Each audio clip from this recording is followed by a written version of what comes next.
Mana silosni qanaqangi tartibda kesib olish kerak maxsus texnika yordamida.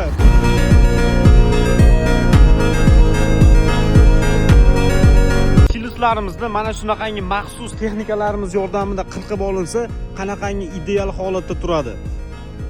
Buning ichiga havo kirib, silosda hech qanaqangi chirish, achish holatini keltirib chiqarmaydi. Zo'r holatda turadi. Gap yo'q lekin. O'zbekistondagi eng katta chorva fermalaridan bittasidamiz. Bu yerdagi siloslarimiz ham Yevropa standartlariga mos keladigan darajada bosilgan. Bu yerdagi sigirlar biz tuzib bergan ratsion bo'yicha oziqlanadi. Ratsion juda ham kuchli tuzilgan.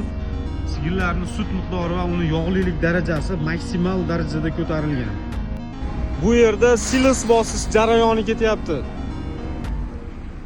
Shunaqangi qiziqarli ferma hayoti videolarini kuzatib borish uchun kanalimizga obuna bo'ling.